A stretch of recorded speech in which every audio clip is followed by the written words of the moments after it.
Okay, welcome everybody. Thank you for the introduction. What we will cover today. We will cover an R package that is called TeachHist, and it's a package that you can use when you work with histograms. It's based on ggplot, so it produces very nice histograms.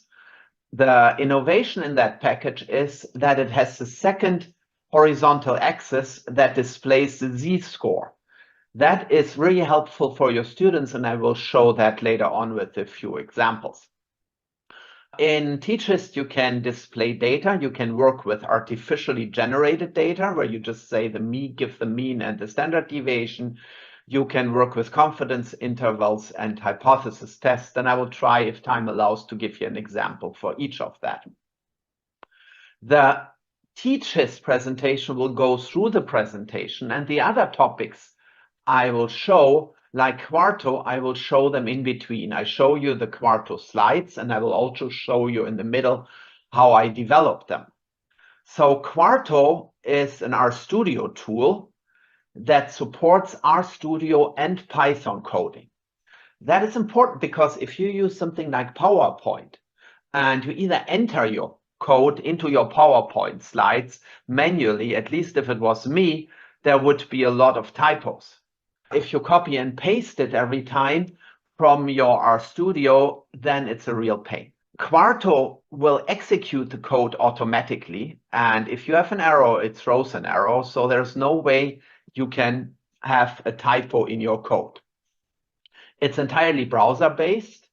You can convert to PDF, even to PowerPoint, which kind of defeats the purpose. I will go back to that a little bit later on. And it supports LaTeX equation out of the box. LaTeX equations are equations that you type with commands. And at the beginning, it looks a little bit cumbersome, but after a little bit of learning, you will see it's so much faster than producing equations with your mouse, like in Word, and the equations look a lot better and have more functionality. I will also show you Google Colab.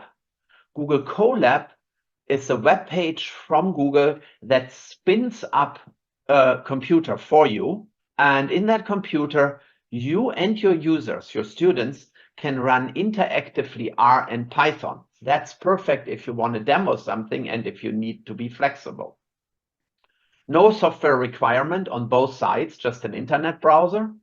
You can make interactive tutorials with it. The only drawback is it requires a Google account, not only for the author, but also for the users. But nowadays, I guess most students have Google accounts. I want to point something out. I have two more topics here, but my slide is full. Normally, I should take care of this. In this case, I purposely didn't. And what you see here, what you can do in Quarto, you can have a slide that extends the screen, and I scroll a little bit down, and I can go on. So I will also show you how you convert your Quarto file into a tutorial. I will give you an example of a book that was entirely done with Quarto. And again, it supports R and Python. And the nice thing is you have one source file for your tutorial or for your book, and it simultaneously creates HTML and PDF. And the PDF can be formatted according to your own wishes or according to your wishes of the publisher if they have a LaTeX template. I will show that later. Also supports LaTeX. And in that context, I will show you a different package, R package in that case, that's very similar to Colab. The difference is it starts in an R browser. Students have to have RStudio installed, but then it runs in a browser, same as Colab. It is fully interactive, so you can use it for tutorial, and you can use it for tutorial questions. And the nice thing is that's where it exceeds actually Google Colab. It supports hints and solutions for your questions. And when it comes down to loading bigger packages, bigger R package, it is a lot faster. Both Colab and LearnR have their drawbacks and their advantages. So I think it's good to know them both and to use whatever you need. Okay, let's start with Quarto. How do you start it? In the menu, and I will show that to you. In the RStudio menu, you just say File, New File, Quarto Presentation. You choose Reveal JS. Again, JS stands for JavaScript, and you go. So very easy to start. You get a template, and again, I show it to you. Below is a link for the documentation. And before I show you how you do it, I want to show you how do we get the data for our demos in TeachHist. So, and I can show you a little bit of functionality of Quarto 2 at this point. There is a draw tool. So I can draw here. I can choose a color. And I can draw here. Hello, world.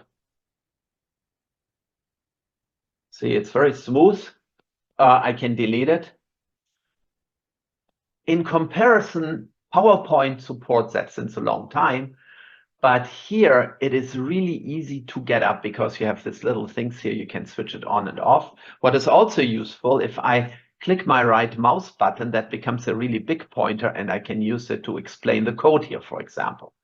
I first load the tidyverse, which is a mega package in R, which is most times used for all kinds of analysis, data cleaning and data engineering. And then this one you might not know, it's called the Rio package, R input-output package. It takes a lot of pain away from you when you import data because you need only one command, the import command, and then you type the source of your data. And the source can be either on the internet like here, or it can be on your computer. The only thing what you have to do, you have to add here the extension, and the extension here is XLS, as you can see. That shows it's a Excel file. And if it's a CSV file or other file, no problem. The import command handles it. No need to look up different commands.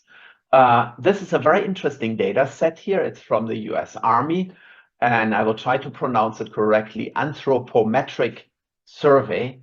It has 108 variables from about more than 2,000 soldiers, female and male, 3,000 in fact. And it goes everywhere from body height to body weight to to the length of the hand, to the height of the forehead. I don't know what is in there. Many, many variables. It's a good data set to work with if you want to demo things. I choose just one variable here. I only chose the height of the female soldiers. And I use the female soldier data set. And then here I print it. So let's clean up.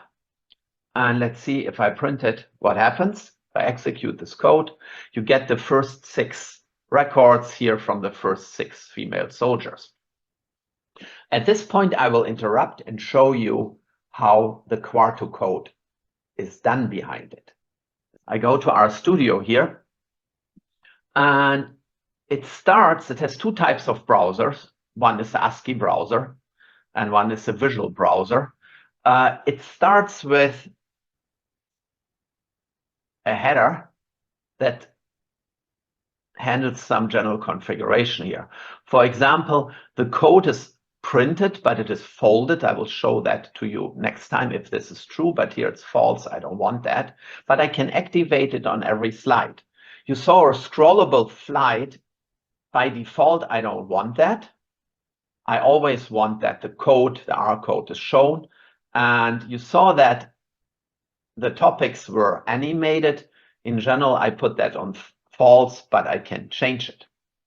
So let's see the same thing here in the visual browser. And I will show you how easy it is to deal with this. Here's my first slide. And Hawks did a great job here with the AI to cut out the face, but maybe I think it is a little bit too obnoxious on my slide, so I delete it here. And I want to replace it with something else. You have this very simple, easy to use menu here. You can get it from the internet if you want to, but I have it on my computer already. I want to substitute it here with the banner from the conference. And I can, if I want, add a caption. I can even make it a clickable link. So it could be something where you go to the registration page. I don't do this. Just leave it as it is. Make it a little bit smaller here. Maybe like this. And here's the next slide. You saw this slide already. It's an enumeration. So if I want to add a point here, just like in Word, I just slide enter, and here it is. Then we came to this slide. How do I start a Quarto presentation? I promised you to show you how. So I go to File, New File, not to New Project. And then you see here, Quarto presentation. And I leave this on here, reveal.js. I leave everything as it is. And I could give a title. I call it untitled here. And I say create. And as you see here, here's a basic template for Quarto that you actually could use and modify. Here's the R code, 1+1. And what you don't see is the 2. But when you compile this one, the 2 will be automatically generated. I don't want to use this one, so I delete it. I use my own one. I go back to the source code. Although it's easy to use a visual editor, the source code editor shows us a little bit more. Here it shows us the import of our image. Here are our topics. And see, I wanted to have it incremental on this slide, so I put this fence, it's called, around it. Incremental, it all starts here, ends here, and everything in between will be animated. Here is the Quarto slide, and I want to point out, see, this one here is made in tick marks, and you can easily do that in the virtual editor by just clicking code, and that means it's formatted in code style. And the template chooses, sometimes this is like gray underlaid, sometimes it's red, chooses a reasonable color and everything else. Here's a link. You can do links way easier with the visual editor just by inserting them. And here's our code for the data source. So let's look at it. First of all, this comment here shows that I want the result not to show up immediately, that it should take a click to show up. That kind of simulates an execution of the code. Here are the libraries that I import. So that's the code that is executed. Here's my import. It imports a file, and then it prints it. And you see, there's no printout. They're not the first 6 records of the female soldiers because they will be generated when I execute the code. I will do that for you. I render it. Takes a moment, and you see here, because it has to do everything. It has to do all the calculation, and it has to load the data. So it takes a moment. I think it's done yet. No, it's not. Now it's done. And you see here in RStudio, you have a preview, but it's nicer to show it in a browser, and that's what I want to do. Here it is. I can close my old one. And if I go back now, I can use the lineup here and go here to this slide. You see, I have now the new banner. The old banner is gone. So I go forward through these ones, and then we will continue. Okay, here are my data. So what can I do with the TeachHist tool? I start with something very simple. Actually, before I do that, I show you how I can work with very simple R code. So I want the number of rows, because that's the number of records, and assign it to the variable n here. And then print it out. It should say number of female soldiers are n. So I click, and the code is executed, pseudo-executed, because it's already in the slide, 1986. And again, this slide can be later on the internet, and your students will get the same experience, even if you're not presenting. So I told you you can do the same thing with Python.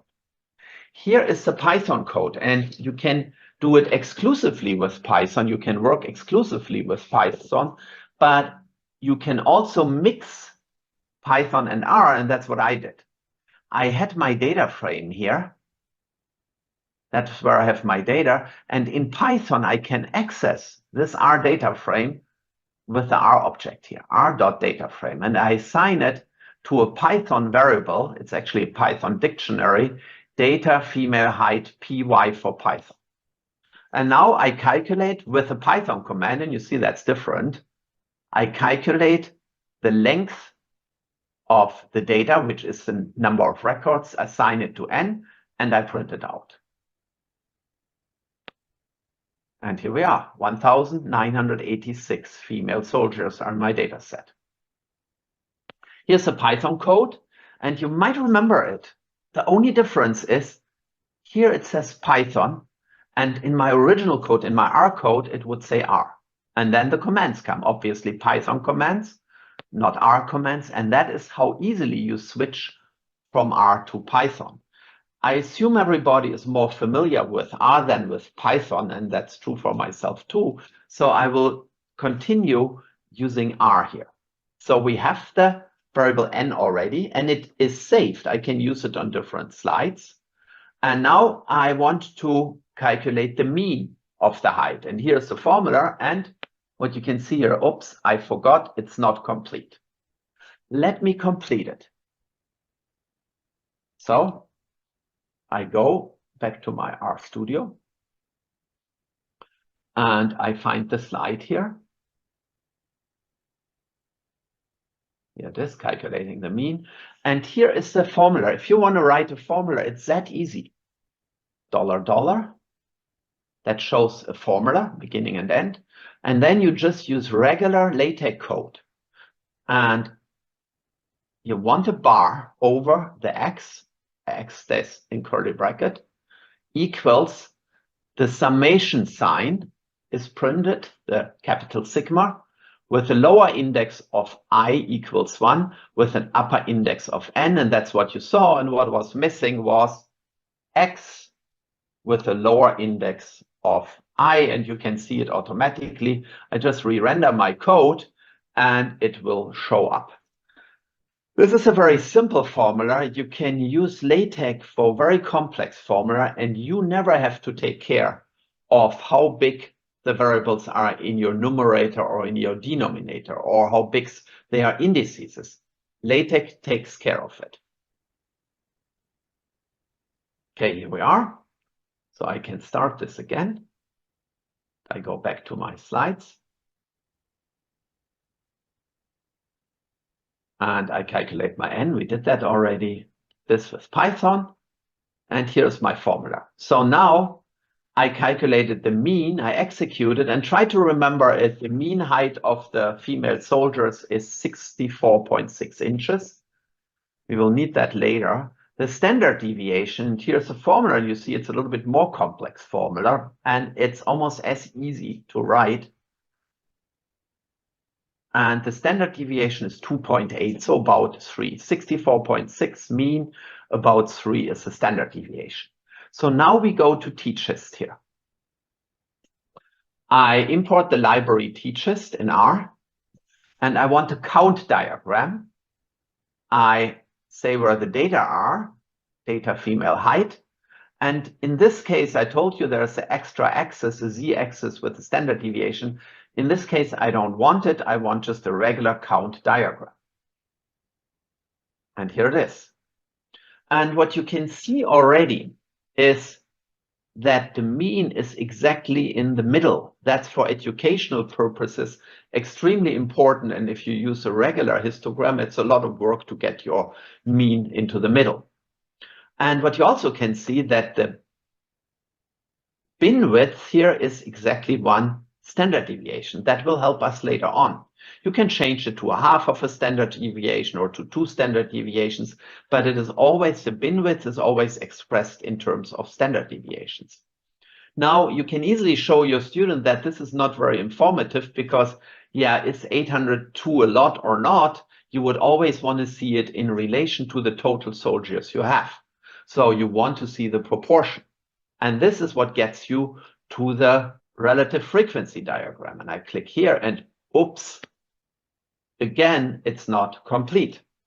Well, in PowerPoint, you would have problems because you would have to take a new screenshot. That takes you probably 3 minutes. You would have to interrupt your class.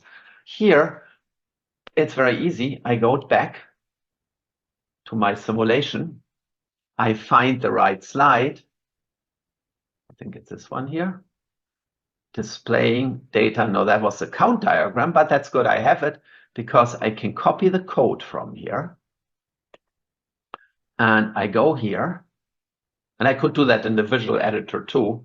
Control-Alt-I creates a frame for me for code. See, now it has R in the middle rather than Python. And I copy in my code here. It's the same one, but I can easily change this here to relative frequency. Comes with autocomplete. And this time I want to have the axis here. Okay, I render it again. And I will get my relative frequency diagram.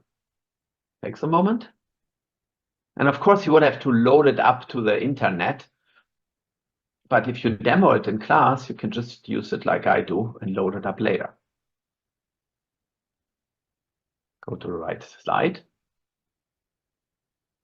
Here is my count diagram. Here is the relative frequency diagram. And your students can already see that the rule for normal distribution, the rule of thumb, that 68% are within one standard deviation. And that's the advantage of having the standard deviation, is almost correctly fulfilled, not exactly because these are real data.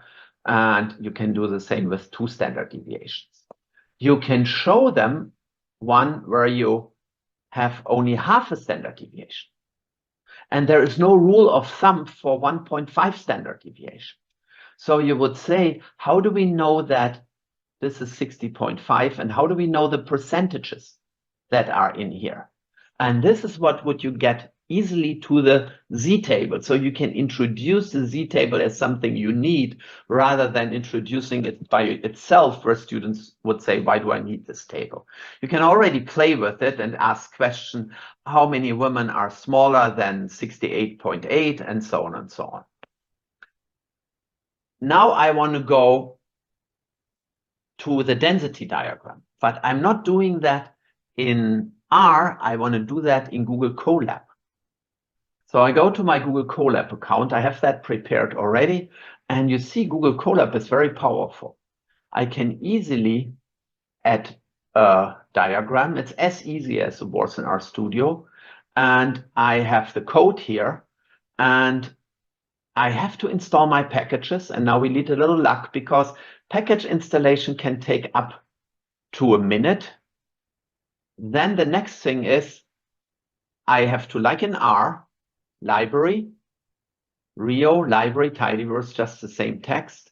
And actually the default of Colab is it runs Python code. So you can change that here. I did it already. You go to runtime and you say change runtime. I will not do it, but I will show it to you. See, this one is already in R. Originally, it's on Python. You can choose, for my purposes, CPU is just fine. You can use the GPU if you want. And meanwhile, the package is loaded. So these are 2 small, relatively small packages. So it takes already a while. If you load the big packages like tidy models for machine learning, it takes a quite long time. It takes like 3 or 4 or 5 minutes. Okay, the rest actually is lightning fast. Load the libraries here. I load the data. I have my relative frequency diagram here already.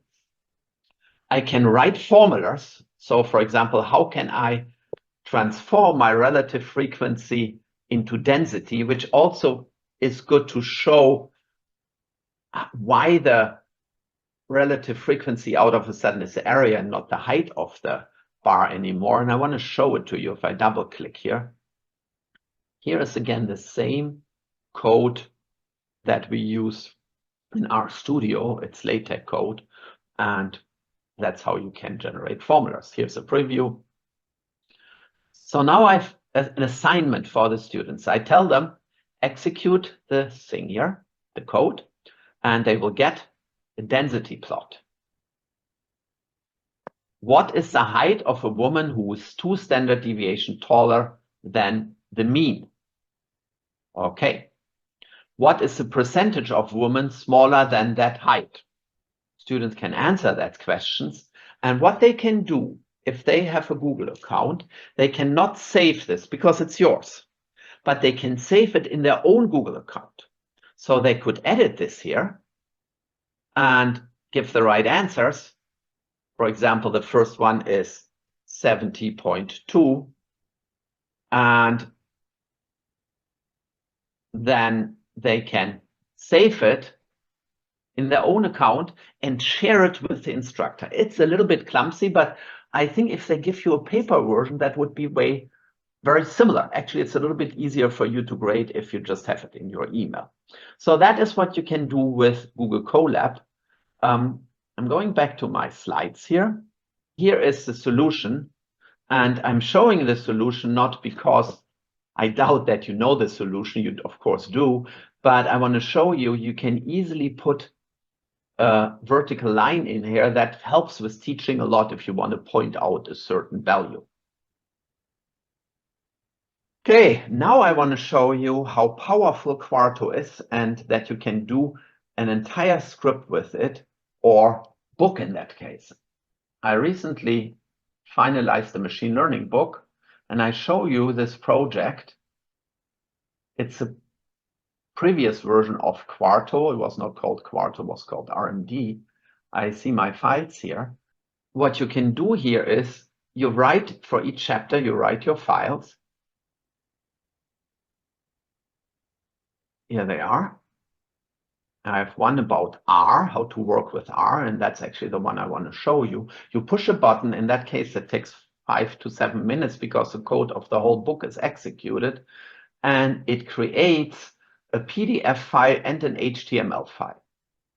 So if I click on this PDF file here, you can see that RStudio generated a PDF version of your book or your tutorial that is perfectly formatted.